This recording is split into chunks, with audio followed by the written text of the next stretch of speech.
Welcome to the eShopperReviews podcast, episode 1. This is the podcast wrapping up the month of March 2021. I'm Jen Ip. And I'm Jake McNeil. For those that are new to this podcast, eShopperReviews is a subreddit on reddit.com where Jake reviews games on the Nintendo Switch platform, and you can find this subreddit at reddit.com/r/eShopperReviews.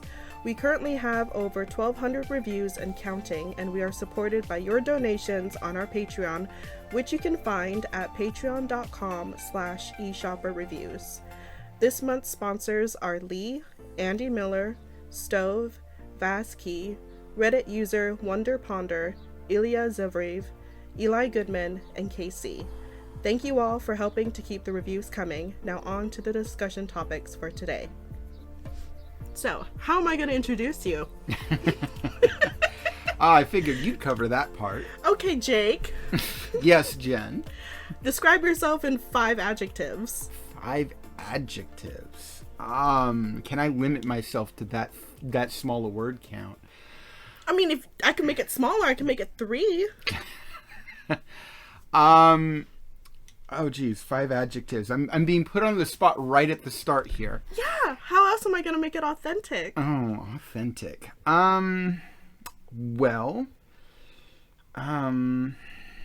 Experienced in the context of game reviews. Not only have I been playing games for, well, pretty much all my life, which is way too long. Can you tell our listeners how old you are? I will say I celebrated my 40th fairly recently, and I'll just leave it at that. Yes, I'm an old one. Okay. So experienced. But in addition to that, I have also been an editor-in-chief of a professional video game website. It's no longer operating. I was also a contributor to OneUp.com, which some older Redditors might remember, hopefully fondly. I remember it fondly. I have spent a lot of time with a lot of video games of various genres. I think for the most part, there's not really any genre I outright hate, although there are some that I'm less experienced with than others, I will admit. It's part of why you don't see me reviewing too many of the yearly sports franchises. That's not really something I'm prolific in. So FIFA's not a thing for you? I might eventually get around to reviewing FIFA. I don't have a problem with soccer. It's just the professional sports yearly franchises. I'm out of the loop. Okay. But for the most part, as long as it's a good game, I like games of any type, whether it's AAA, whether it's indie, whether it's some small title that many would dismiss as shovelware. As long as it's good, in my opinion. That's one adjective. Should I go on, or have I filled enough airtime with just the one? I mean, okay, so that's one adjective. You need to give me 4 more. 4 more. Oh, you're going to hold me to it. Unless you want to include old in there. No, definitely not. Okay. I'd like to think fair would be another one. Like I said, I try not to dismiss a game outright because of where it came from or its lineage, or I try to dismiss my initial preconceptions of a thing. In fact, I think I've said before, one of the genres that I generally don't think that I find too many good games in is the auto runner subgenre of platformer. And last year for the Game of the Year thing, I named that as my platformer of the year. There was a game called Wonderling that just absolutely blew away my expectations, and that's just it. Is I don't go into these things thinking I'm going to hate this. I'm writing this with the preconception that I'll hate this. I might go into it because I'm human thinking I probably won't like this, but I'll give it a shot. And sometimes I'm surprised by it, and I'm willing to write about that. Okay. So at the same time, there are some games that everyone loves that I try to be honest with and just say, this, I do not understand the love for this. Mm-hmm. I know one of those games that I'm sure I'm going to get crap for is I'm not a fan of Dark Souls. I tried so many times to get into that game, and it's not the challenge level that bothers me. It's just something intangible about it. It does not click with me. And Yeah, you're not the only one.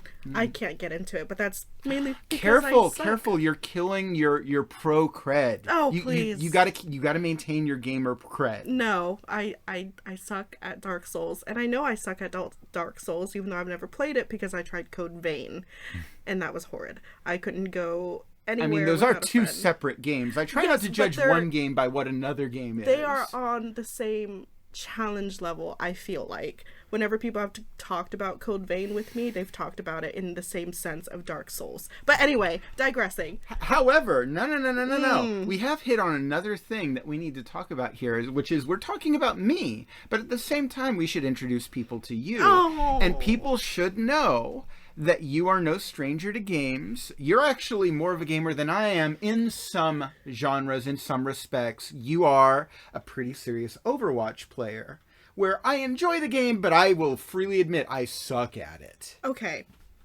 So, I'm a PC gamer. Yes. I've spent about $2,000 on my rig. People call it rig. I find it so funny. But yes, my rig is about $2,000. I have like a proper headset. I have the gaming setup, let's put it that way. I've spent probably a bit too much money on games over the past few years, but... Now, come on. How much you spend does not define what kind of gamer you are. Talk about the kinds of games that you play and how good you are. I am not very good. Oh, no. I've seen you play Overwatch. You're good at some games. Okay, so I play Overwatch. I honestly, actually, I probably am a Blizzard fan, even though I won't admit it. I played Hearthstone. I am an avid player of World of Warcraft, for the Horde, by the way. I think... For the record, freedom in Hong Kong. Oh, you're going to need to bleep because it's probably not family friendly. Probably. Oh, I wondered who was going to break that rule first. Force of habit. Mm-hmm. Anyway, continuing. Let's see.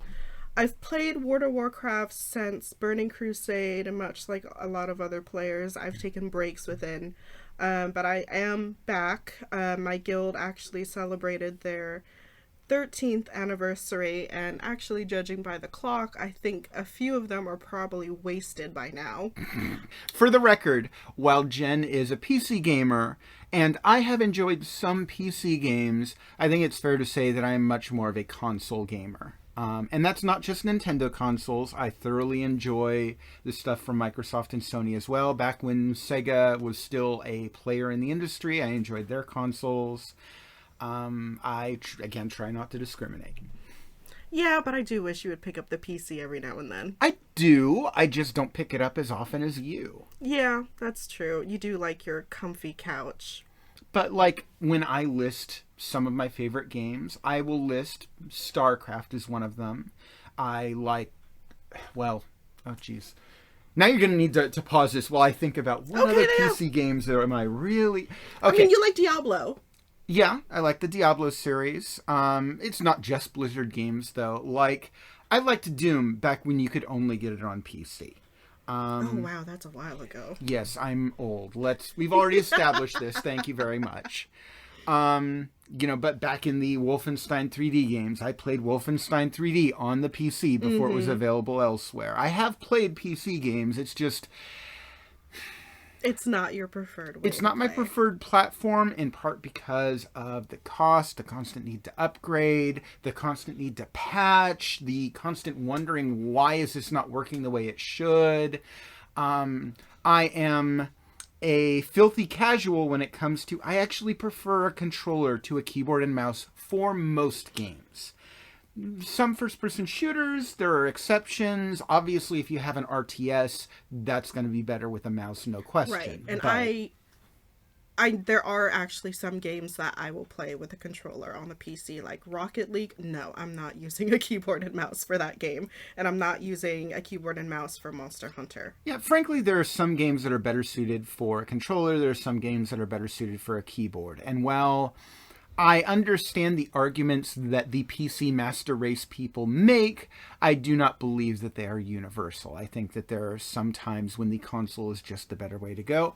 But granted, there are some times when clearly the PC is the preferred platform. Agree to disagree.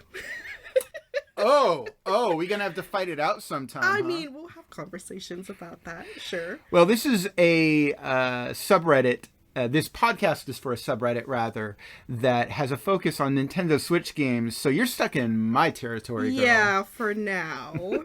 For now. Oh, until Nintendo goes PC, huh? Or until you go PC. Okay, but back to the original question, Jake. Really? We're still focusing on that? Oh, yeah. Oh, jeez. How many more do I have to go here? You need to give me 3 more. 3 more adjectives. Well, I suppose we've also covered prolific, so we can just sail right past that one. Oh, goodness. I've already talked about, different platforms and different genres that I've enjoyed. Let's see. What other adjectives could I give here that are pertinent to this? 2 more. I would like to think well-spoken is another one that I could use. I try to write professionally and legibly. I try to make sure that I don't miss any pertinent information when I'm writing my reviews. I try not to indulge in overly... I suppose I know I can be verbose. I can be extremely verbose. You can, yes. When I write my reviews, I try not to indulge that too much. Yeah, you're pretty good about that. You're pretty good about that. I mean, if you see some of my creative writing, I can just go on and on. And in some of my reviews, when I really want to go in depth on a game, I will go in depth on that comment. And I'm kind of skipping ahead a bit here, but I've already finished my review for the game that we voted for the upcoming the Patreon poll. Yes. Our patrons voted for me to review Super Mario 3D World plus Bowser's Fury. I've already written that review. It will be posted shortly after this, within a week or so after this podcast is posted. And in my review of that game, because this is the first one that our patrons voted for, I wanted to be sure to give them their money's worth, so to speak.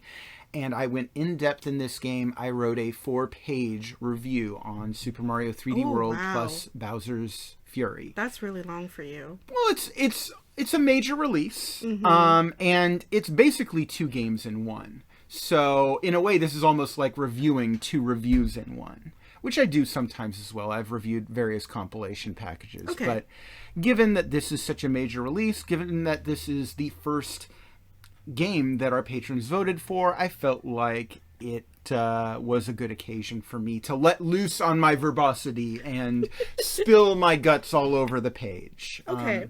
So you can look forward to that when I post it within a week or so. About your reviews then. When I met you and you told me that writing game reviews on Reddit was a hobby of yours, I didn't quite understand how big of a hobby it was. When I started scrolling through that subreddit, I was like, you do this for a hobby? And you buy all these games out of pocket? Like, no one reimburses you? To be clear, just so that I am full disclosure here, there have been some games where I have had a review copy donated by a developer or publisher. And in those cases, I make sure to disclose in the review itself that this is a review copy provided by the developer or publisher. I try not to show any favoritism for or against these games. Hopefully I succeed on that front. But of course... Though that's very rare for you, though. Oh, yes. To get yes, it's extremely rare. It's happened maybe a small handful of times. The overwhelming majority of the over 1,200 reviews, that's all out of pocket. And suffice it to say, I wait for good sales, which is why you don't see me reviewing many games on the day of release. Because if I bought every game on the day it came out, I'm sure I would have spent twice or three times what I've spent on these games. Uh-huh. Yeah, why don't you tell everybody what sort of storage you use for your Switch? Okay. I currently have, I believe it is a SanDisk 1 terabyte micro SD card. Don't quote me on the brand, though. I would need to double check that. But I believe it is SanDisk. It served me fairly well. However, even though it is 1 terabyte, that's still not enough to contain 1,200 plus games. So generally, when I am done with a game, unless it is a game that I know I'm going to want to come back to and keep playing, that is a game that I will archive on my Nintendo Switch, so it's not taking up hard drive space. Well, taking up memory space, since it's not technically a hard drive. Yeah, and I have a terabyte of space on my PC, and that's... I've looked through your library. It's a little insane. It takes like 2 minutes for the Switch to load up all of your library. Yeah, I definitely would not recommend everyone to do it, but that's also kind of part of why I do it, so that others don't have to. And one of the things the Nintendo Switch is unfortunately notorious for is their eShop is very poorly curated. There are no user reviews.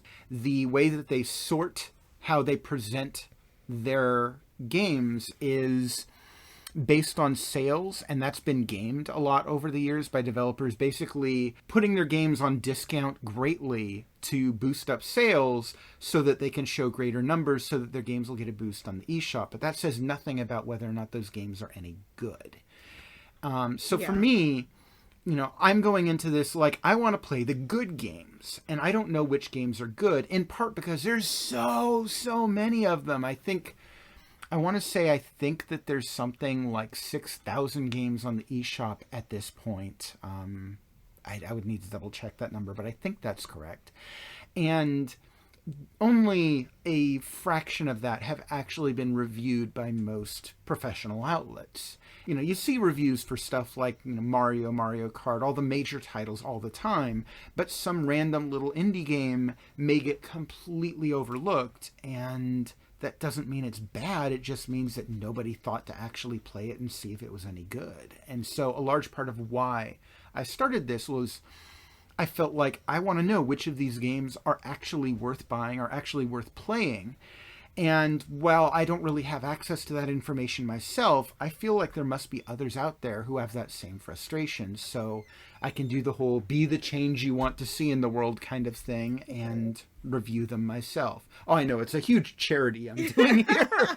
I'm clearly saving the world, but, as much as, obviously video games are not a super serious, like, life-saving thing, I know they're important to a lot of people, and they're important to me, and not wasting money is important to a lot of people. And I'm sure if you see some random game that you've never heard of on the eShop and want to know, is this worth my money?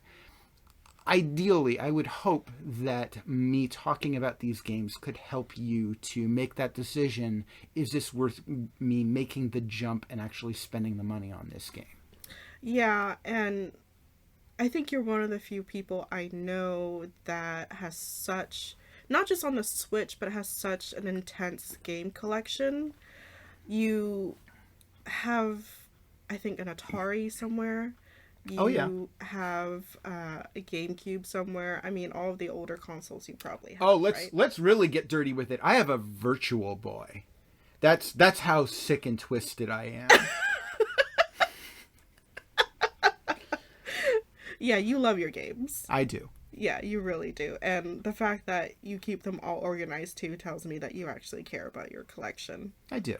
So, what's your favorite games or game on the Switch? Well, it's going to be a very unoriginal answer. But I have to say Legend of Zelda Breath of the Wild is the first game that comes to mind. That was the first Zelda game for me. That was your first? Yes, that was my first. Oh, that's Zelda right. game. We need to get you to go back and play some of the classics. Yeah, I got into the gaming world very late. And now I did not grow up with the Final Fantasy stories. I didn't grow up with Zelda or any of that. You have Nintendo Switch Online. I know you subscribe to it now, and that means that you have access to the NES app and the SNES app, which includes the Legend of Zelda which includes The Legend of Zelda Link to the Past. It includes earlier Zelda games too, but those have not aged as well, let me just say. But Legend of Zelda Link to the Past is, I would argue, still to this day, one of the greatest video games of all time, and you are doing yourself a disservice if you don't play it. Yeah, but see, every single person I've spoken to, they have a different favorite Zelda game. Yeah, but I would tend to think if I were to take a poll, if I were to take a poll of everyone who's played all the Zelda games, I would wager that there are 3 games that would probably wind up with the most number of people saying this one is the best. Those 3 games, I believe, are Legend of Zelda Breath of the Wild. Okay. Legend of Zelda A Link to the Past, and Legend of Zelda Ocarina of Time, which is not currently available on Switch, but Ocarina of Time I've heard thrown out a few times. Now that's not to say that you won't get plenty of people arguing for others. I know there are plenty of people who love Majora's Mask. I know there are plenty of people who love Link's Awakening, who love Wind Waker. You know, a lot of people have a lot of different favorites, but I think if you were to narrow it down into the 3 that are the most essential, I would think that they are A Link to the Past, Ocarina of Time, and Breath of the Wild. And you got one of those 3 down, yes, and you have access to one of the other 3, so you should play the other one. Maybe. Okay, so would you say that Link is your favorite video game character then? Well, hold on. I want to circle back to the topic we were talking about before, because I wasn't done. Okay. On in terms of favorite Nintendo Switch games. Oh, okay, so you have more than one. Well, so Breath of the Wild is quite possibly my favorite Switch game. However, I have to say I have logged more hours into a few other Nintendo Switch games. I'm a sucker for Picross games, as you're well aware, and we'll discuss that a bit more later here. And I am also a huge fan of Disgaea 5.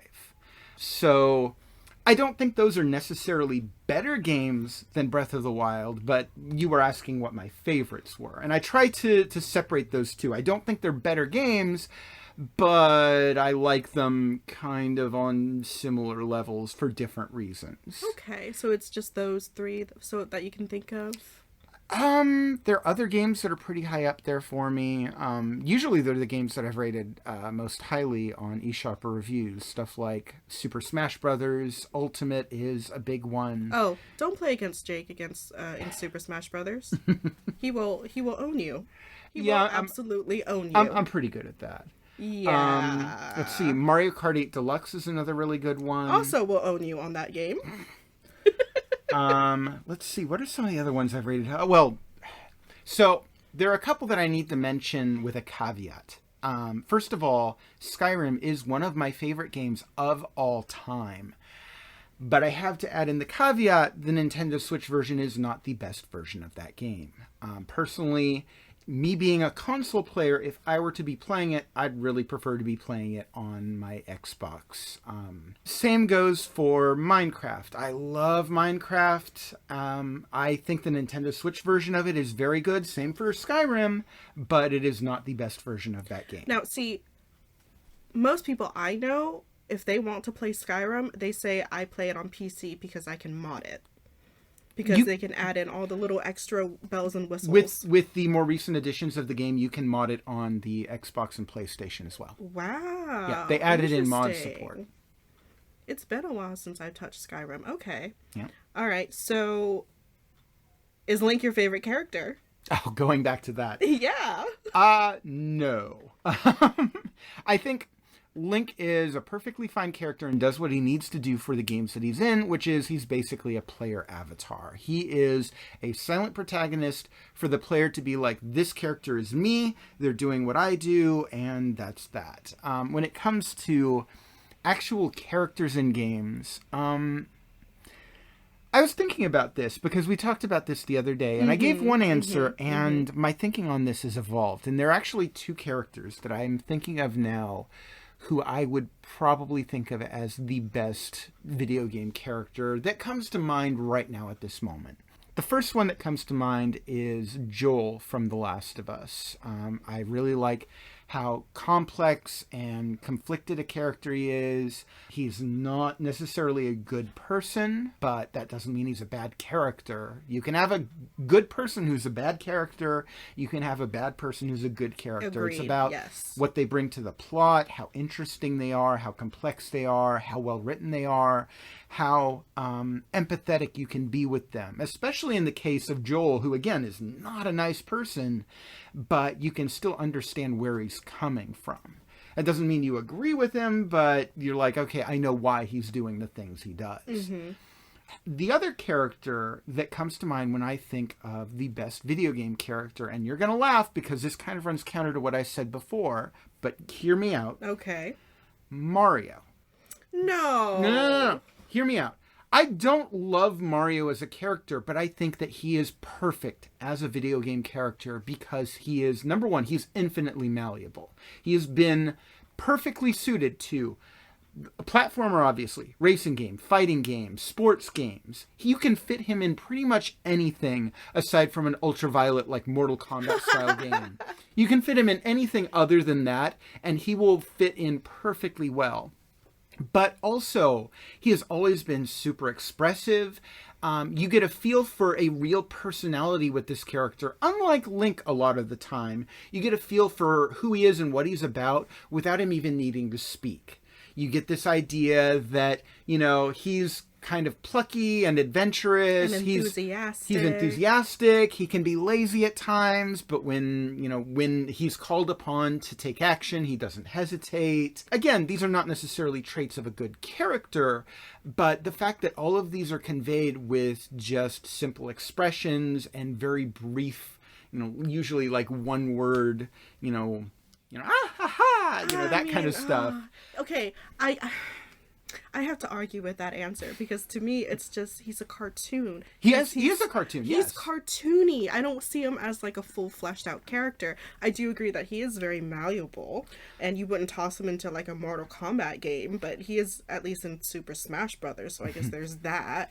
I don't argue with the fact that he's cartoony, but I think it's because he is cartoony that it enables him to be as malleable of a character as he is. Okay. And again, to clarify, when I think of, I love this character, Mario isn't the first character that comes to my mind. Like, when I'm playing a new Smash Brothers game, a new Mario Kart game, Mario is usually one of the last characters I have an interest in playing. He's boring. He's the average middle-of-the-road character in everything.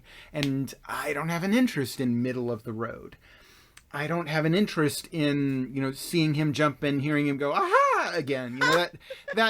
That's been done. But the thing is he has a very fixed personality. That's always who he is. Nintendo does that for a very specific reason, and we saw that reason play out exactly the opposite in the Super Mario Brothers movie, where he very much wasn't that. Did you ever... Oh, you didn't see that movie, did you? No, I did not. This was back in, I want to say, the 90s. He was played by an actor named Bob Hoskins, and this movie was generally agreed to be absolutely terrible. And while the characterization of Mario wasn't the reason for that... it's kind of emblematic of what was wrong with that movie, which is there is very little about that movie that shouts out, "This is Mario." He's a fat guy with a mustache wearing overalls. That's about all it has in common with actual... Yeah, he's a plumber. Yeah. But I mean, that's not what Mario is. That's what Mario looks like and does. What he is that personality I was talking about right before. Oh, man. Yeah, there's a reason why I haven't seen that movie. I'm not going to push you to watch it. It is not essential viewing material. But that does bring in an interesting angle, though, because I would say in the past maybe 5 years, there have been some decent movies based on games. Decent. Yeah, I wouldn't say like mind-blowing, but I would also agree with that, yes. Yeah, for me... Detective Pikachu was probably the best video game turned movie I've seen. I'm not sure if that's true or not, but if it's not true, I can't think of a better example. Detective Pikachu is probably about as good as I think anyone could hope for from a video game movie right now. Yeah, I do agree with some people that the animation style, like for some of the Pokemon, was a bit weird looking. Like Jigglypuff was scary. Well, I think I kind of can't help but think that maybe to some extent that was intentional. Like Mr. Mime is always going to be Oh yeah. off-putting. Oh yeah. If you're not making an off-putting Mr. Mime, you're doing it wrong. Mm-hmm. But for what it was aiming to be, I think Detective Pikachu did an admirable job and far better than most video game movies. Mm-hmm. The only other movie that I can think of that came from a video game that I remember being at least even halfway decent is way back when the original Mortal Kombat movie was okay. Yes. And they're making a new one. That's right. They did announce that recently. They put out the trailer. It looks okay. It looks like a Mortal Kombat game to me. I try not to hold up high hopes for any video game movie. And then, you're never disappointed if you're not holding high hopes. Right. Oh my goodness.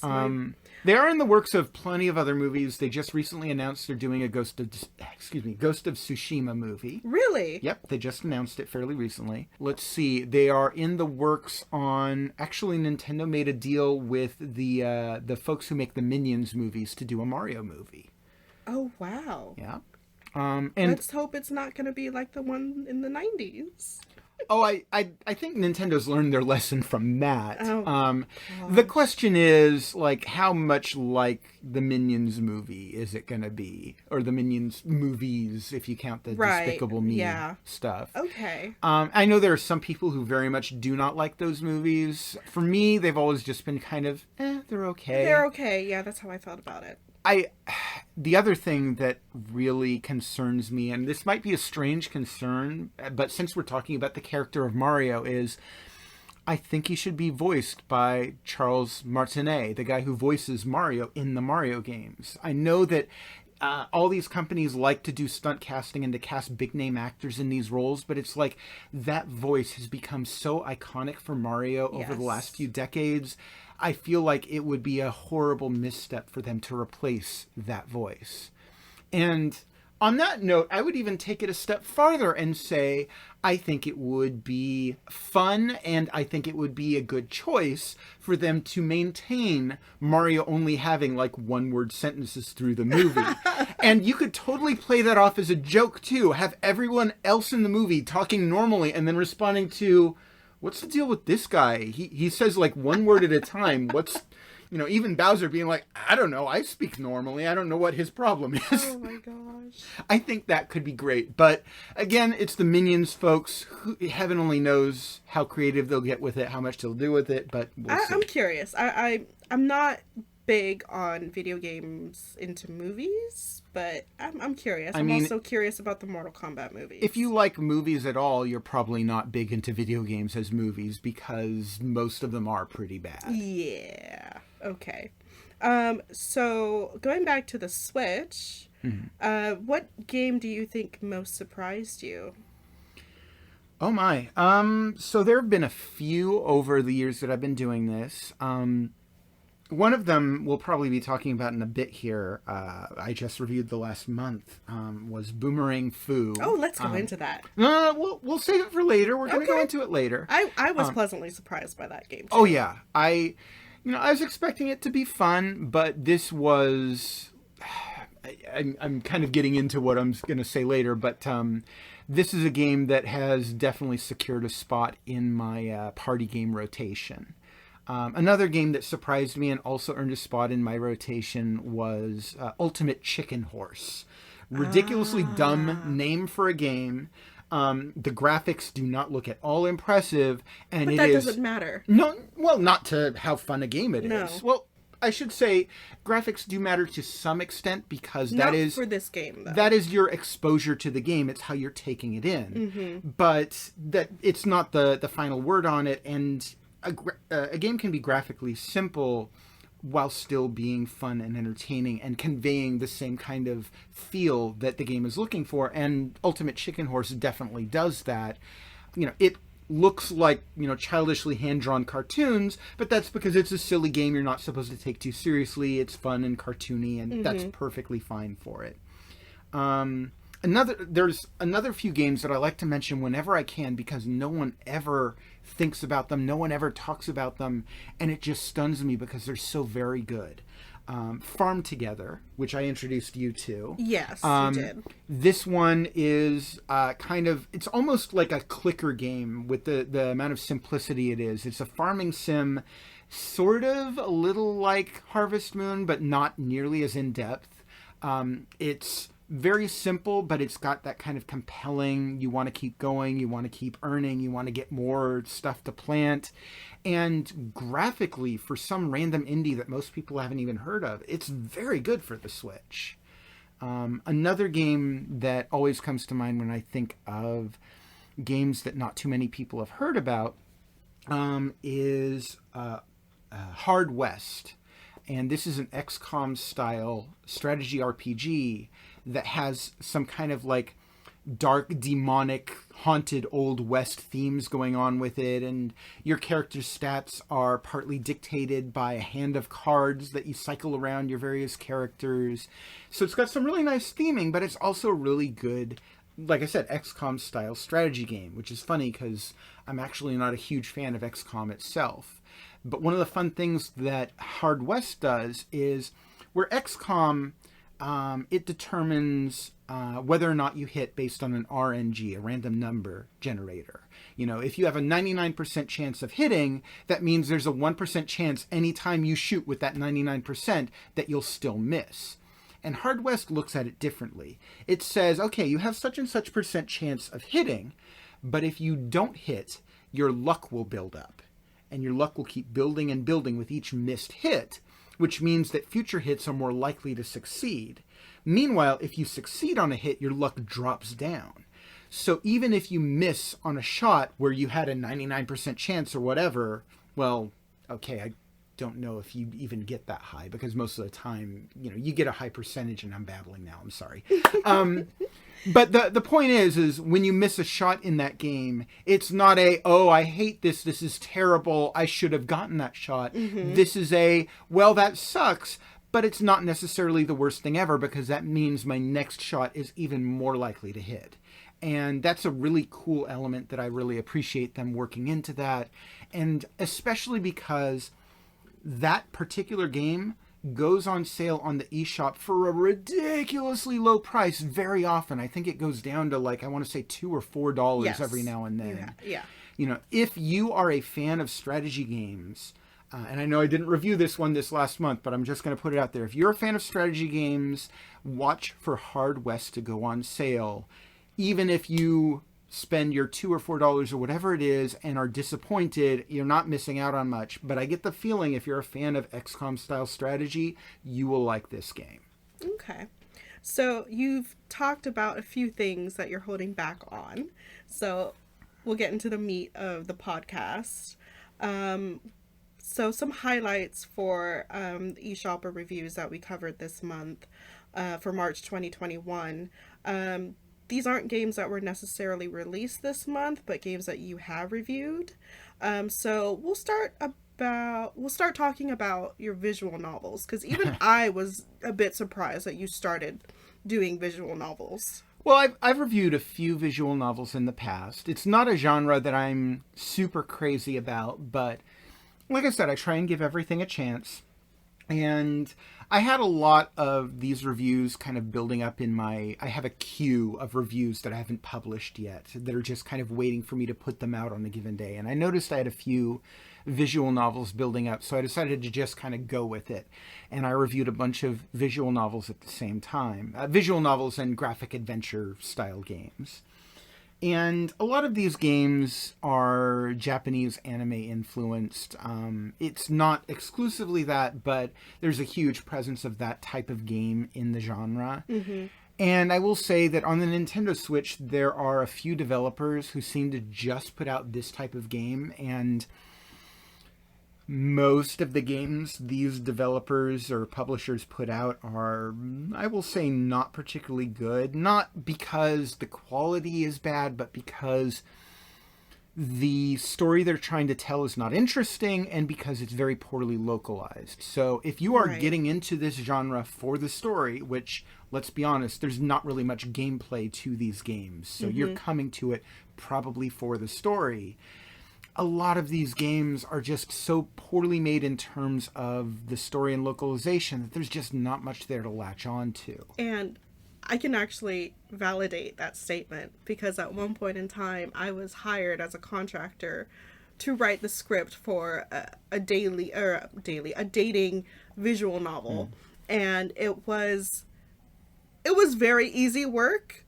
And I'm not ashamed of what I wrote for that game, but at the same time, I was like, okay, sure, it's not going to be a great game. I'm not so sure if people are going to be ecstatic over it, but So, as I understand it, that dating game, it's kind of subgenre, I believe it's referred to as otome. Yes. Yeah. Is again really, really popular specifically with that Japanese anime style. That I and it was for a talking about. Japanese company that I did this for. Now, there are a few games that I reviewed that week that were in that same sort of style, but were not otome games. And I say those were the ones that I tended to find had the better localizations, tended to have more care put into them. I know that one was called World End Syndrome. There's another one I'd need to look up my reviews to see the name of it. I remember you saying Eliza was a really good one. That one is not a Japanese style game, but yeah, I'd say out of all of the games that I reviewed that week, all of the graphic adventures and visual novels and all of that stuff, the one that really stuck out for me as the best of the lot for that week was Eliza. And Eliza is, I'm not sure if it's American made, but it's definitely Western. It absolutely shows both in its theming and in its writing. The writing is much better quality than a lot of these games are. And that's not a knock against the Japanese. It's a knock against lazy localization, which a lot of those games have. I'm sorry to say they do. They do. But Eliza is very cleverly written, and the plot in this game isn't about dating or anything, although it does have an element of that in it. Its focus is more on technology and its presence in our lives. It's about large corporations and how much of their control over our lives that they have, and it's about mental health and mental wellness. And it's the story of this game is about this woman who used to work for a software company that designed a mental wellness app called Eliza that is being used as a substitute of sort for therapy. People go into these therapy centers to talk to a human avatar for the AI program. And this avatar is basically a person who's been hired to be a puppet. They are not giving their own personal opinions. They're not any kind of professional. Rather, they are reading a script that the AI is feeding to them. The game is partly asking the question, number one, is this helpful? Number two, given that this is a way for a major company to get some level of presence in our lives that they would not have had before, is that something to worry about? Because the company that puts this out in the game is kind of an analog to something like Google. So, if Google was also your therapist, would that open up some difficult questions about ethics or cause problems in your lives? Yeah, it's interesting you brought up that point because even now there are apps on our phone that do therapy for us. There isn't quite something like Eliza, but there's, coaching apps, and apps to sort of bring you out of a panic attack or whatever. So, and I actually watched you play Eliza for a little bit, and I was intrigued. I'm normally not intrigued by visual novels, kind of like you are, but that was interesting. Yeah, I was delightfully surprised by the story in this game, and unfortunately, one of the things that I really enjoy about a visual novel is when your choices have an impact on the story. And Eliza, unfortunately, your choices don't have much of an impact until the very end. You basically get to choose your ending.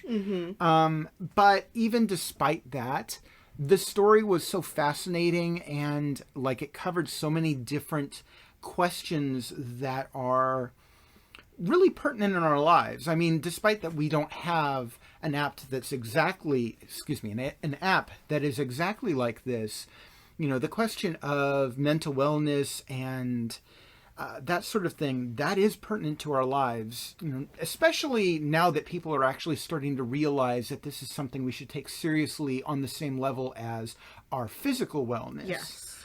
The question of how much presence in our lives should a large organization like Google have, that is a very important question that I think we should all be asking ourselves, regardless of what our answer is. Mm-hmm. Okay.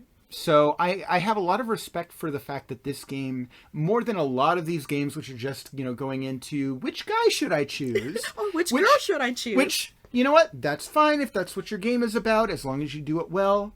More power to you. But I have to respect this game for actually digging into some questions that have real importance to our lives. Okay. So going away from the visual novels, what would you say were the best games that you reviewed this past month? Oh, so the funny thing is, most months I review a mix of major games and more indie titles. And when I list in my monthly roundup, or whatever I call it, when I list the best games and the hidden gems, usually only the best of the best indie games will make it to the best games, and the hidden gems is filled with indie games that most people haven't heard of. Mm-hmm. This month was very different in that regard, in that I don't think that there was a major AAA release that I played this month that I felt confident enough to include in any of this. There wasn't anything that was bad enough to be included in my worst list, but of all of the major releases that I played, I felt either lukewarm on them or this is good, it's not great. So when I looked at the games that I really felt the most strongly about in a positive sense this month, the three that came to mind were all indies. There was Boomerang Fu, which we discussed a bit earlier. It's so fun. It is an amazing party game. And I will say, and I don't know if the developer/publisher is going to love me or hate me for this, but I don't care because it's not like I'm communicating with them. They have a demo out on the eShop, and the demo itself, the free demo, is a perfectly good, fully playable party game in and of itself. You do not have to spend a single dime on this game if you want to enjoy it. Download the demo, and if you don't want to spend a penny on it, don't spend a penny on it, but it is worth it just for the demo. When I first played this game, I actually downloaded the demo myself, and I was like, let's see how this is. And while I normally buy games on sale, this was one where I was like, this is too good to wait for a sale. I'm just going to buy this right now. Yeah, and I'm glad you did, because we had a lot of fun with that game. Oh. It is a blast. And to give you an idea, the premise for Boomerang Fu, it's very simple. All the players are playing as little anthropomorphic food items. Little food items with a watermelon or a sushi or a carton of milk. Yes. Just ridiculous random stuff. And each of them comes in equipped with a boomerang. And you can throw the boomerang. You can use it to slash like a sword, or you can dash, and it's pretty much just those controls, but it builds on that with some really good physics and some power-ups that interact in really clever and creative ways. Mm-hmm. Like you can get a power-up that will split your boomerang into multiple boomerangs. But here's the thing, which is, after you throw your boomerang, it automatically comes back to you. It can be blocked by walls and stuff, but if you want, you can hold down the button to summon the boomerang back to you if you get out of the way of the wall. When you have the splitting boomerang, it's a huge power-up, but if some of your boomerangs get stranded out in the middle of nowhere, you have to go out and collect them, and so it acts as a balancing element. Mm-hmm. There are power-ups like one that makes your boomerang explode. You can have both of those power-ups at the same time, so your boomerang goes out, splits, and then makes a bunch of different explosions. And one of the awesome things about this game is that the power-ups last from one round until you are done with the game, which means there could be a power-up out in the middle of the screen where you'd be risking your life to get it. But even if you get it and die, it's worth it because then you have it for the entire rest of the game. And that's if you like that power-up. Yeah, there are some power-ups where Yeah. after you get it, you might be a bit less happy with having gotten I know it. at some point we ended up turning off the explosive power-up because all of us kept dying from our own explosive boomerangs. That is one of the features that you don't get in the demo. You have to actually upgrade to the full game, which I believe is $15. And I would say I think that's worth it. It's a fun game. Yeah, and you can buy it on Steam, and it's on Steam for $15, and you could play it online with friends, but No. I don't think the Steam version is online. I think No. so if other people buy it too. No. Really? The developers, I believe, have said they wanted to focus on local play. Oh, okay. So- Well, if that's the case, yeah. Yeah. It is definitely a party game. Yeah. I wouldn't play it online with other people. And yeah, it's definitely a game where it feels like it was designed for the local experience. And while I do wish that it had online play, I kind of understand why the developers wanted to focus on the local play because Oh, yeah. that's something it does very well. It does. That's one of the games that I thought was one of the best ones this month. Yes. You have two more. So another one that I found is Fury Unleashed. And this is a game, it combines elements of like action-focused platformers and two-stick shooters and roguelikes. The idea is that you're playing a muscle-bound character in a comic book, and you're actually traveling from one panel to another in that comic book. And just the mechanics of the game are really good. It's got some really good roguelike elements and roguelite elements, if you count that as a separate genre. I don't know. I tend to think they blend into each other. That's why I don't use roguelite very often. But like, for example, you have character upgrades that persist from one death to the next to the next. The mechanics are very good. It has really good co-op play. And it's just an all-around fun, kind of lighthearted time with some fourth wall breaking elements that's really good. Oh, okay. And the third game that I listed among my best games was a game called Grim Valor. I know I said earlier that I'm not the biggest fan of Dark Souls, and that's true, but I still respect what it's going for, and I kind of feel like Grim Valor takes some of the positive elements of Dark Souls in terms of the overall presentation and combines it with Metroidvania elements and a really good fighting engine. And this game is very combat focused. That's actually where most of the focus of this game is, and the combat in this game is just really fun. So even though the Metroidvania elements are kind of a bit light in this game, there's not a lot of exploration. It kind of doesn't matter because the combat is so fun and fast-paced. In a way, it has some elements of Dark Soulsy type games in that the combat's also unforgiving. If you make mistakes, it'll let you know it, and you'll have to go back and retry. Okay. Do you want to talk about the worst games of the month? I can, and I try to always add the caveat. I don't love dunking on games. I don't love like calling a game crap or anything like that. I know that at least for most games, these are something that someone or a team of someones have put hard work into. I'm not a game designer. I don't design my own games. So they're doing something that I know I cannot do.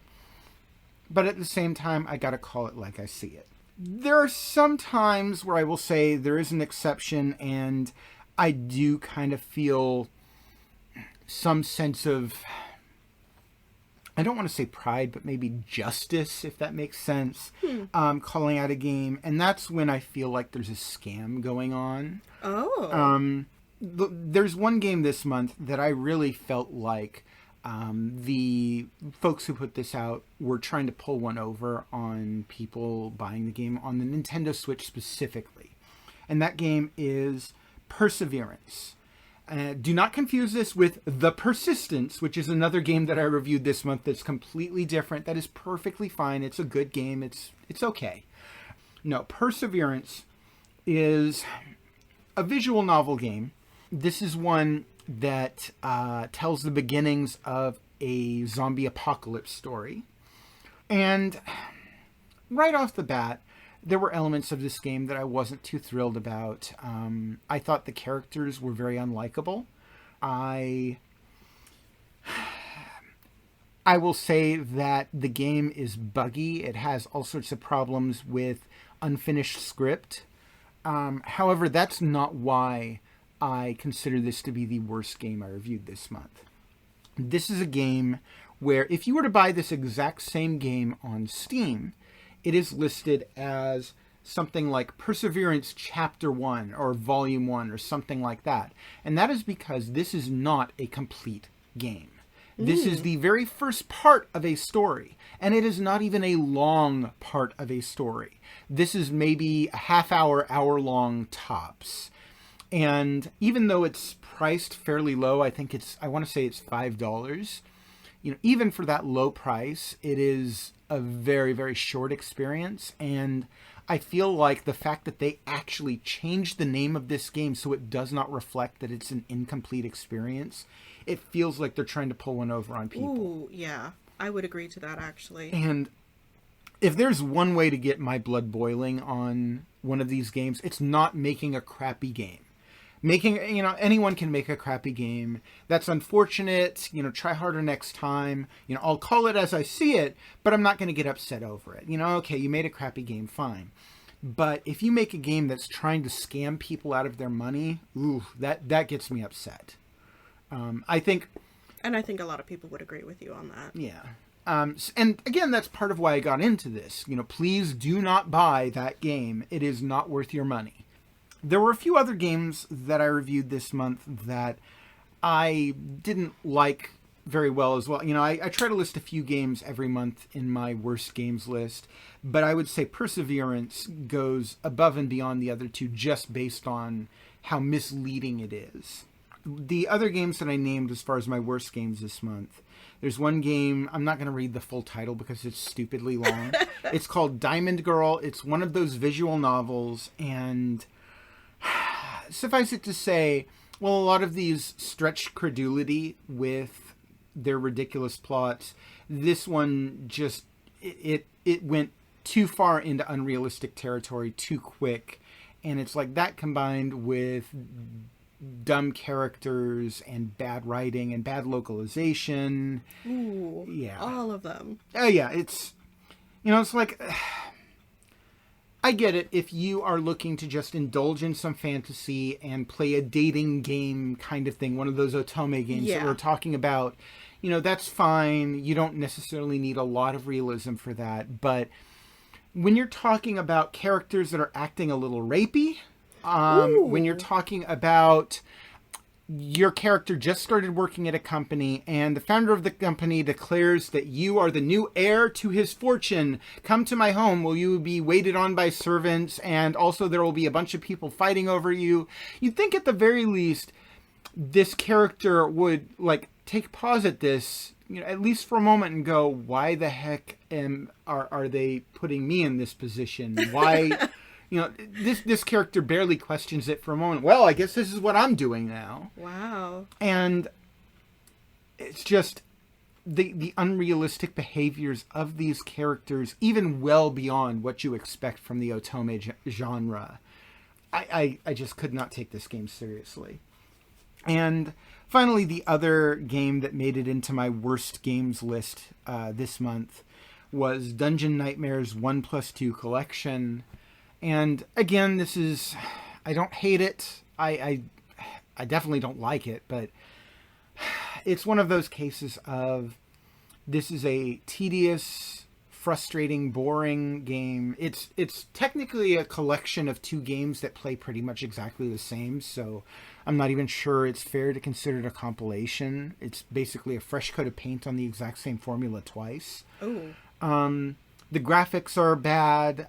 It's one of those first-person horror games where you have very little interaction with the environment, kind of almost a walking simulator type game, which again, those can be fine. But with this one, the level design was so convoluted, like it was designed to be frustrating. The enemy design was not particularly scary or interesting. It's basically find your way through these mazes while monsters hunt you down. It's also super dark, and of course, we're going to play a loud heartbeat to try and scare you. And Oh, I love that trick. It's so... you know, there are some games that use that trick where it's still got more going on there, so I give it a bit more credit for that. But it's like, if that's all you got in your pocket, let's make it dark and let's play a heartbeat. I'm like, fellas, you got to try harder than this. Give me something interesting with the character design. Give me something unique with the gameplay.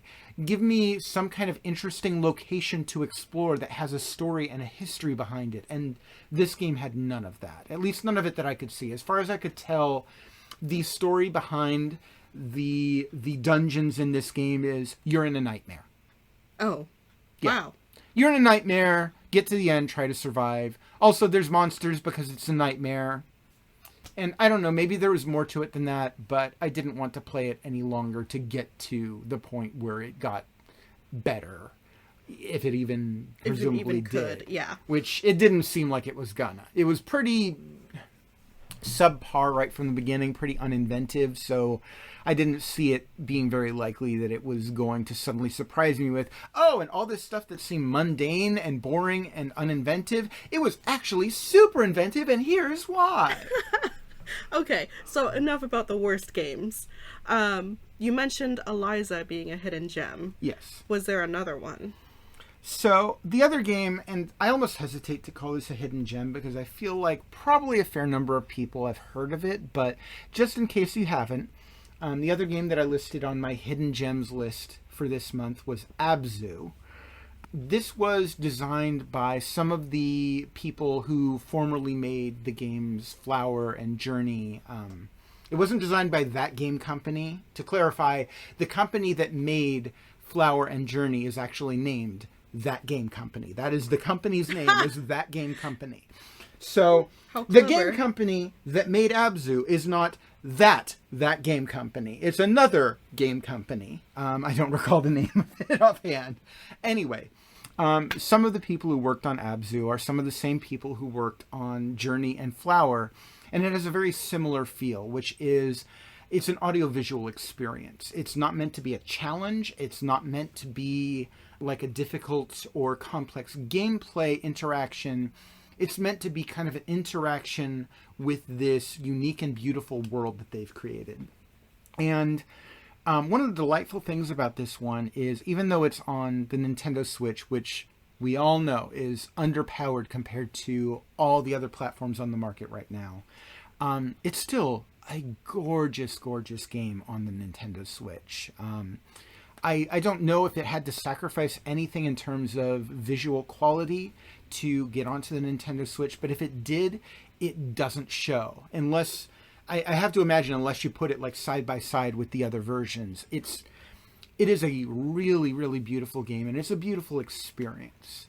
And I wouldn't put it quite on the same level as I put Journey and Flower, for example. I think those actually have an emotional story to tell that go beyond what you see in Abzu. I still think that Abzu is an absolutely beautiful experience. And if you're looking for, specifically, this is like you're exploring this underwater realm full of life and color and different kinds of life forms. And it does a really great job of making this just a beautiful, enjoyable couple hours or so. Okay. So I came over one day and I noticed all of these like signs and stuff on the floor, and I asked you about them. Oh yeah. And you said that your sister had gotten you Mario Kart Live. And I was like, what is that? So, like I said before, the games that I review in a given month are not necessarily games that came out in that month. And of the games we've discussed, I don't think any of them came out in March. This game, Mario Kart Live, came out late last year. How do I put this? This is the second Mario Kart game on the Nintendo Switch, but it is very, very different from Mario Kart 8 Deluxe. Mario Kart Live is a game that comes with a remote-controlled car, an actual physical remote-controlled car that has a built-in camera and it connects to the Nintendo Switch, I believe, via Bluetooth. The idea is it uses AR technology, augmented reality technology, and the camera image gets put on the Nintendo Switch or on the TV screen if you have it docked, and game elements are inserted into that image and actually interact with your physical car as you're driving it around. So if you use a mushroom in the game, your actual physical remote controlled car will speed up. If you hit an obstacle in the game, your car will stop in its tracks. In order to kind of design these tracks yourself, you have to design the tracks yourself by putting gates throughout whatever room you're going to be using it in. So I have a pretty large back room here. We're actually recording in it now. And I have gates strewn throughout the room to make a course. It's kind of this really cool, unique kind of experience, actually driving through this real life location. You know, maybe you'll run into your cat if you have a cat, or maybe... or into your foot. Oh, yeah. There was one point where I think... I want to say I think my sister was playing it and I was threatening to stomp on the car, and so she saw my foot coming down on the screen. It's an expensive game, and it's an expensive like the car is a part of that package, so I definitely wouldn't want to damage it. It's I believe retails for $100. But it's kind of cool to be able to play around with that. I didn't give it a super glowing review. I think I gave it a B-, which I think that's fitting. It's good with flaws. Yeah. And the flaws, the largest flaws with this game, I believe, are that it is very difficult to play it in ideal conditions. You need to have enough space to work with, which not everyone's going to have. The game recommends that you do not play it outside, which I'm sure a lot of people are going to ignore, but I imagine it's one of those ways for Nintendo to have plausible deniability in case something happens to your RC car. You won't want to use it on heavy carpet because it's a remote controlled car, and you know, that kind of thing. Oh, and if you happen to have people in the house or animals that have a lot of hair. Yeah, the hair can get caught up in the wheels. You know, it has the standard issues that you might encounter with any RC car.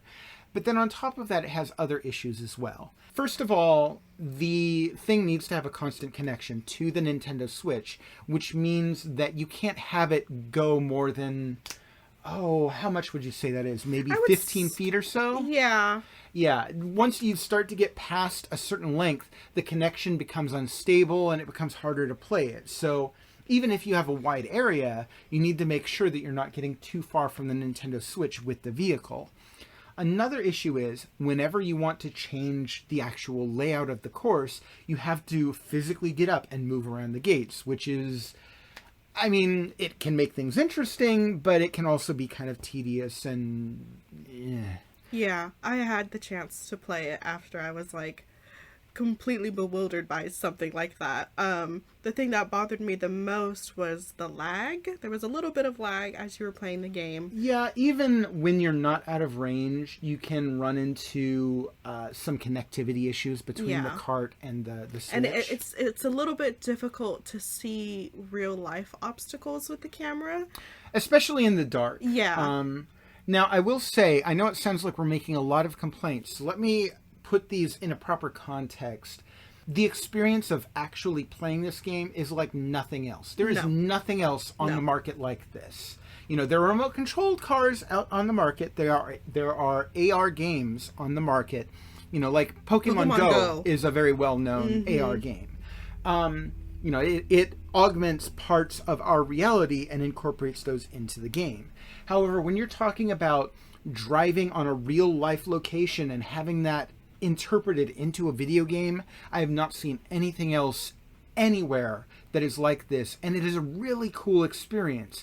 It's just a really cool experience that comes with a lot of caveats and a lot of barriers to entry. I would say that it is a little bit gimmicky, but not too much. Oh, I would argue it's very gimmicky, but it being gimmicky isn't necessarily a bad thing. Yeah, but it works for what it's trying to do. And like I would get this game for like a niece or a nephew for like their birthday or Christmas or something. Only if you're willing to drop $100, Yeah, and if they have yeah. a Nintendo Switch, and if they aren't going to break it. The cart does not work on its own. It needs a Nintendo Switch to operate it. Now, you could get this and just use it like a regular remote controlled car that has a cool camera that you can look through the Switch, you know, to see the camera. You don't necessarily need to set up a race course every time you want to use it. Okay. It's just if you want to make use of its full features, that's what you do. And it comes with a bunch of little gates and other things that it actually incorporates into the game in a really cool way, because the camera reads the gates, it recognizes them, and then it does things to them into the game to make them look like whatever course theme is going on. There's like if it's glitter and sparkles. Well, like if it's an underwater course, it'll have little bits of coral growing out of the gate. Yeah, that was cute. But I personally would not show that much for a game. I was really surprised you got it. I'm happy I got it. Like I said, it's a fun, unique experience, but just the fact that there are so many barriers to entry, and because it has so many imperfections, it is not going to be something that everyone is going to want. Yeah. Okay, so the other review that I personally was looking forward to you trying, because I actually played this game on the PC around the time when it came out, and it is my genre. I love my shooters. Apex Legends. Now, to be clear, I do love some shooters myself. Like, I used to be really big into Call of Duty. But again, generally play them on consoles. Mm-hmm. I know I'm a filthy console, whatever you want to call that. Okay, Apex Legends. Well, first of all, I'll start by saying, unlike all the other games we talked about, this game actually did come out in March. This was actually a timely review, and the reason it was a timely review is this game is free to play. It's free to play. It has monetization in it. You can buy, I don't remember what it is, but I think it's cosmetic stuff. Yeah, more or less cosmetics. Which is fine. I don't necessarily have a problem with that kind of monetization, as long as it's not tied to gameplay, and as long as you're not paying for a game only to pay for more monetization. Mm-hmm. That's not anything to do with the issues I had with this game. So, first of all, I will just admit outright, I just do not think that Apex Legends is my type of game. I feel like this is a game that is very hard for newcomers to approach. It is.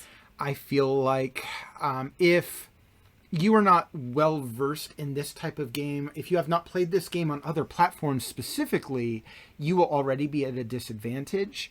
But even more so, as I think a lot of people discovered in March, you'll be at even more of a disadvantage on the Nintendo Switch, because this was not a very good port. I would agree, and I saw this coming. I have to qualify that, because I understand this is a modern game that was released on modern platforms fairly recently. I believe it originally came out in, I want to say 2018 on other platforms. At least a year or two ago. So, just trying to bring this game to the Nintendo Switch, they were trying to bring a technically modern game to a platform that is, let's be honest, kind of PlayStation 3, Xbox 360 level of graphics. So right there, they're setting themselves up for a difficult challenge, and I respect that. They had to make cutbacks, I respect that. But there are other modern games that are comparable, in some ways at least, that do not look as bad as this game looks on the Nintendo Switch. Overwatch had to make cutbacks on the Switch, but it looks good on the Switch. Fortnite. I'm not a big fan of Fortnite, but I respect this game looks decent on Switch. Again, had to make cutbacks, but it still looks respectable on Switch given what they're working with. If you're looking for something more recent, Rogue Company, which, again, wasn't a game that super thrilled me, but visually it still looks decent most of the time.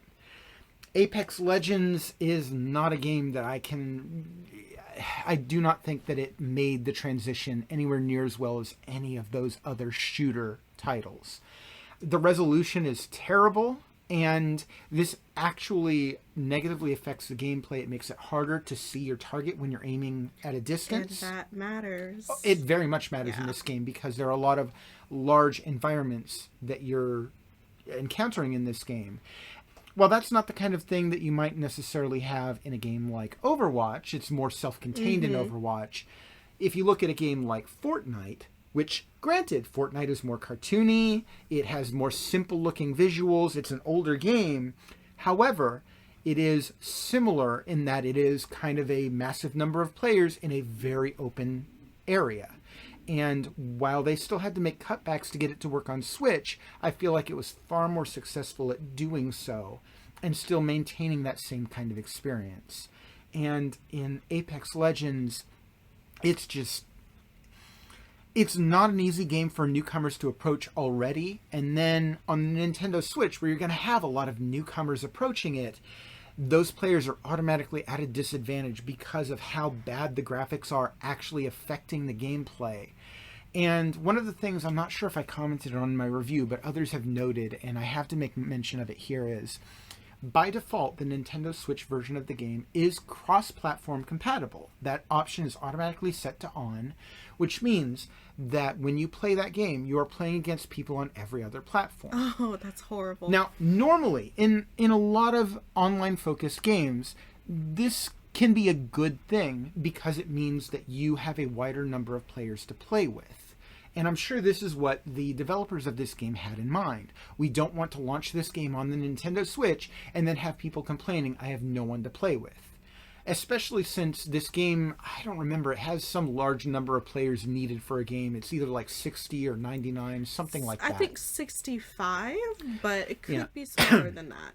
But, you know, because you need that large number of players to play a game of Apex Legends, I'm sure they were thinking the last thing we want is to have a zillion Switch players complaining to us that they can't start a game. So let's turn on by default this cross-platform play, which means that all of these Nintendo Switch players who are playing with lower resolutions, who are just getting used to the game, who aren't used to the mechanics, who aren't used to how to play it, and let's face it, a lot of Nintendo Switch players who maybe aren't even necessarily used to playing first-person shooters are just getting slaughtered. Oh, yes. And I'm not saying it's because Nintendo Switch players are worse at the game. I'm saying it's because Nintendo Switch players are already at a disadvantage coming 2 years late into this game. They're already at a disadvantage, probably not playing as many games like this game. And then their disadvantage is made even worse by the fact that the visuals are handicapping their ability to play this game. And all of this combined, it's like, I can tell that the core of this game, there's something good here. But it's hard for me to enjoy it with this not really being a game in my personal wheelhouse. And again, I don't need to necessarily be a fan of a particular type of game to still see it as being a good game. But then on top of that, with this being a port that just makes it so difficult to enjoy this game, it's just, even though it is free to play, I feel like most Nintendo Switch players are better not wasting their time and just skipping this one outright. Yeah. I would say that if you want a good experience of Apex Legends, playing it on the PC would be your best bet. Yeah, but you'd say that for any game. Nah. I would say that Monster Hunter is a game probably best on the console. The PC controls are very clunky. Now, there is one other thing I should address about this game specifically, which is I've had some people comment to me, well, why don't you turn off cross-platform play? And this is the other side of the double-edged sword, which is when the developers turn on cross-platform play by default on this game. This is the setting that everyone is coming into the game with that setting turned on by default. And when you take into consideration that the majority of players don't even realize this is happening, if you go into the settings and turn off cross-platform play so that you are only playing with Nintendo Switch players, you are only playing with the other players who knew to do that. Suffice it to say, there are not many players who know to do that. I actually tried this. Before finishing my review of the game, I tried to get into a Nintendo Switch only room of this game. I spent 2 hours in the lobby waiting for a match and not succeeding. So, no, I will say right off the bat, this does not fix the problems that this game has. It doesn't even address them one bit. In order for it to even be a Band-Aid on this big gaping wound of a problem that Apex Legends has on the Switch, they would need to change it so that every version of the game, or every Nintendo Switch version of the game, including the ones people have already downloaded, automatically sets this feature so that it is by default turned off, so that cross-platform play is not on by default, that you have to intentionally turn it on to play with other platforms. And I feel like it's too little too late to do that now. Okay. So talk to me about your Dex rewrite. Okay. This was a review that I had not yet published. So this wasn't a re-review, as I've called some of those reviews that I've gone back and reviewed a game that I've already addressed. I wrote most of the review for Dex, was about to publish it, but was still playing it a bit more to finish the current section that I was on. I will say the beginning 2 or 3 hours of Dex is bad. It's not very good at all. The elements of that game that shine the brightest do not shine in that opening few hours. It is a game that combines elements of RPGs with Metroidvania-y elements, if memory serves. I shouldn't say if memory serves, but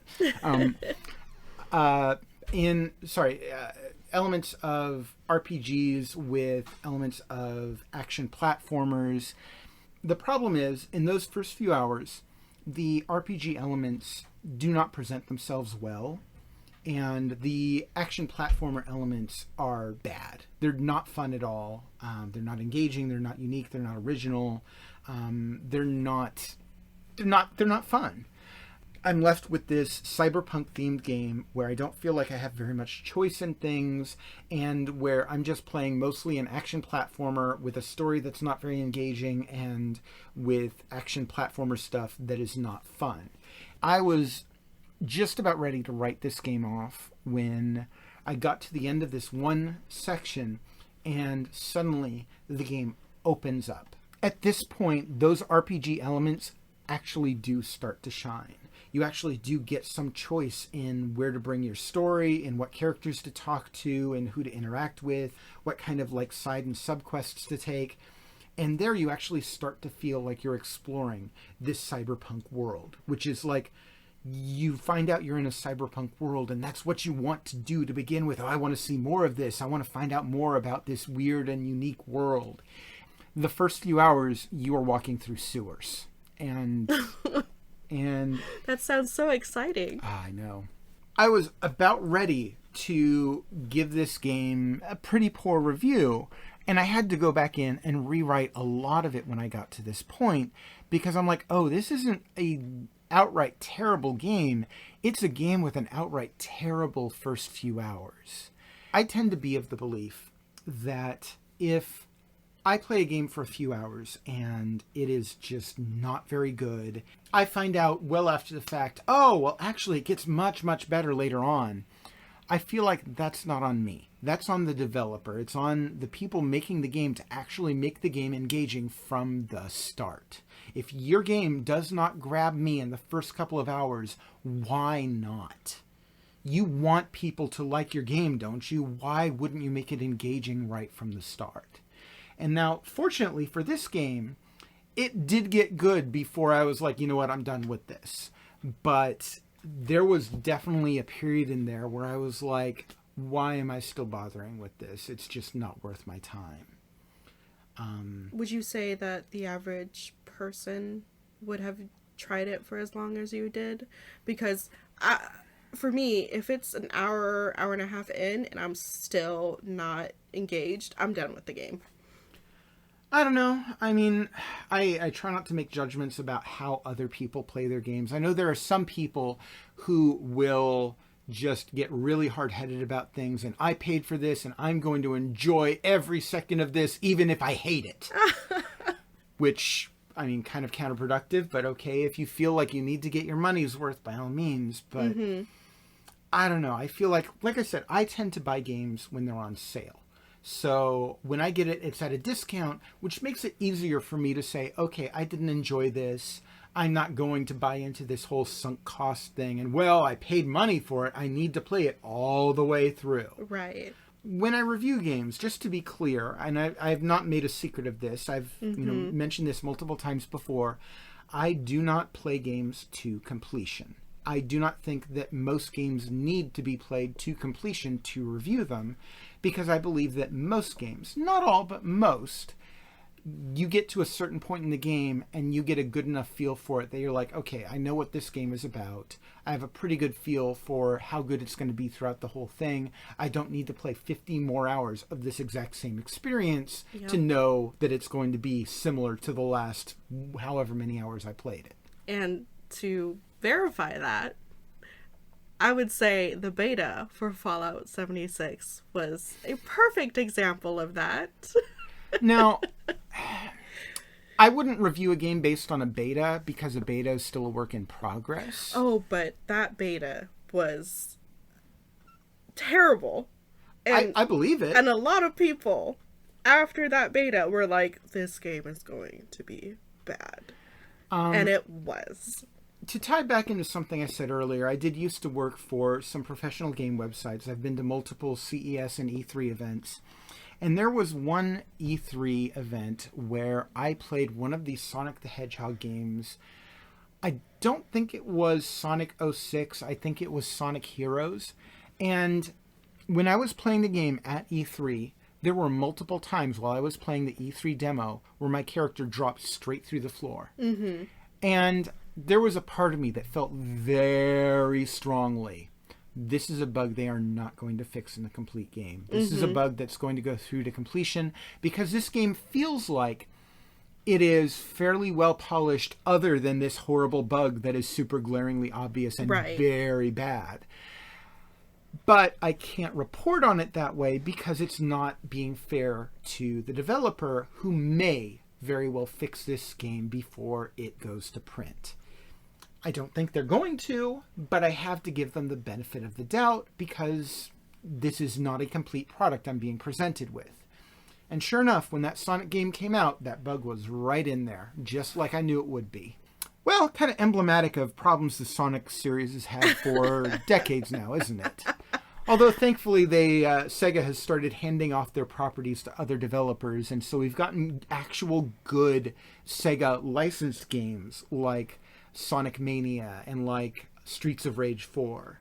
Sega games are actually good again now that Sega isn't making them. How sad. I had the experience of going to E3 once, and I won't be going again unless I absolutely have to, because it really is just waiting in lines all day, every day of the entire experience. It has its good points and bad points. Yeah, but with E3, you get to play games months, sometimes years before the game even comes out. With the Fallout 76 beta, that beta launched, I think, a week or two before the game was supposed to launch. Well, of course, with COVID, nobody's going to E3 this year. They have already said that they're doing a digital event, which, I mean, we'll see how that goes. I'm not sure that many developers are super eager to drop a load of cash on the ESA to buy into that event when they could just as easily do something like a Nintendo Direct or like a Sony State of Play. Yeah, host their own show. Exactly. And I think a lot of companies in the wake of COVID are starting to realize this. It's really expensive and time-consuming and expensive in terms of development man-hours to make a demo for something like E3. So I feel like a lot of companies are going to be looking at this and looking at the success of stuff like Nintendo Direct or Sony State of Play and saying, why are we paying these guys money to do something that's more expensive and inefficient and exposes us to potential vectors of disease when they can instead say, let's just have a video event. Let's release a demo on Xbox Live or on PlayStation Network or on the eShop. Right. Of course, releasing demos on the eShop can backfire as well, as we've already seen with, what is it, Balan Wonderworld. That released, the demo for that released on the eShop fairly recently, and suffice it to say, people were not pleased with it. And I feel like the developer would have been wise to have gone back to the drawing board and tried to fix a lot of what was wrong with that game. And I hear that they are putting out, or have put out, a day one patch to fix some of the problems with that game. But as I understand it, I haven't played the demo myself, but as I understand it, a lot of that the problems that game had are so baked in that they really would have needed to have delayed it for a good year or so to have truly fixed it. And a lot of people were so warned off from that game by the demo that, as much as I'm grateful the demo exists so that people aren't buying a terrible game, I can't help but feel like Square Enix, who published it, maybe wishes they hadn't. Okay, so we're getting towards the end. I do want to ask you something that I think maybe some of your readers are interested in as well. Would you ever start reviewing games from a different platform like PlayStation or Xbox or maybe the PC? I feel like I have my hands full just going through the Nintendo Switch catalog right now. Maybe when I get through the majority of my games, I might consider incorporating other platforms. But I can't help but feel that by the time I get to that point, maybe Nintendo will have released their next game platform. I think that might also come true fairly sooner than we think. Maybe. There's a lot of speculation about a Switch Pro or a new Nintendo Switch, and it's uncertain if that's going to have a separate library. We honestly don't know if it's actually a real thing. We just have kind of insider reports that it is. The other factor at play here is with every other major platform, with PlayStation, with Xbox, with Steam, you have user reviews. Each of those platforms, you can find a star rating or something like that, where other users have played the game and said, this is good, this sucks, whatever. And those reviews are averaged, and you have a decent idea when you look at a game in their shop whether or not this is something other players thought was good. Nintendo is the only company who, for whatever reason, is doing nothing like that. So I feel like it's more important for me to focus on Nintendo games at this time because it is lagging behind the others in that regard. Okay. Well, thank you for your time, Jake. That wraps things up for this month's eShopperReviews podcast. Again, we want to thank all of our patrons on Patreon for contributing. Patreon donors are the first ones to gain access to these podcasts. And if you are interested in becoming a donor, please check out our Patreon page at patreon.com/eShopperReviews. And once again, if you're curious to read any of the reviews or content mentioned in this podcast, you can find it on the eShopperReviews subreddit at reddit.com/eShopperReviews. In the future, we will be taking user-submitted questions. Our patrons will be the first ones to ask the questions. But once again, this has been Jennifer Ip. And this is Jake McNeil. We'll see you next month, and in the meantime, we both hope you found this content helpful and enjoyed some good games. Catch you next time. Later.